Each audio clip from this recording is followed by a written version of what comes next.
কিশোরগঞ্জের ভৈরবে সরকারি প্রাথমিক বিদ্যালয় প্রশাসনের মাধ্যমে পরীক্ষা নেওয়ার সিদ্ধান্তের প্রতিবাদে শিক্ষার্থী ও অভিভাবকরা বিক্ষোভ করেছেন। বৃহস্পতিবার ভৈরব শহরের মোজাফর বেপারী আদর্শ সরকারি প্রাথমিক বিদ্যালয়ে এই ঘটনা ঘটে। সরকারি প্রাথমিক বিদ্যালয়ের সহকারী শিক্ষকদের বেতন স্কেল 10তম গ্রেডে উন্নীতকরণ, 10 ও 16 বছর পূর্তিতে উচ্চতর গ্রেড পাওয়ার জটিলতা দূরীকরণ এবং প্রধান শিক্ষক পদে শতভাগ বিভাগীয় পদোন্নতির দাবিতে সারা দেশে শাটডাউন কর্মসূচি চলছে। এ কারণে বিদ্যালয়ের উপজেলা নির্বাহী কর্মকর্তার নির্দেশে প্রধান শিক্ষক ও উপজেলা কৃষি অফিসার কর্মকর্তারা পরীক্ষা নেওয়ার প্রস্তুতি নিচ্ছিলেন, কিন্তু শিক্ষার্থী ও অভিভাবকরা তাদের শ্রেণী শিক্ষক ছাড়া অন্য কারো কাছে পরীক্ষা দিতে অস্বীকার করেছেন।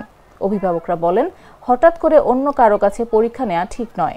এ বিষয়ে বিদ্যালয়ের প্রধান শিক্ষক এবং উপজেলা প্রাথমিক শিক্ষা কর্মকর্তা বিষয়টি ঊর্ধ্বতন কর্মকর্তাদের কাছে জানিয়ে প্রয়োজনীয় ব্যবস্থা নেওয়ার কথা জানিয়েছেন। আমাদের মেয়েরা স্টুডেন্টরা জানেই না যে আজকে কি সাবজেক্ট পরীক্ষা। এরা হঠাৎ করে বলতেছে যে পরীক্ষা নেওয়ার জন্য, না আমরা পরীক্ষা দেব না, ম্যাডামের দাবি মানতে হতো। এরা ছোট থেকে বড় করে ম্যাডামরা শিক্ষকরা বাচ্চাদেরকে পরীক্ষা দিয়ে এদেরকে নিয়ে বড় করছে। এখন আইসা ইউনিরা বলতেছে পরীক্ষা দেওয়ার জন্য। এরা তো জানতেই পারে না আজকে কি সাবজেক্ট পরীক্ষা।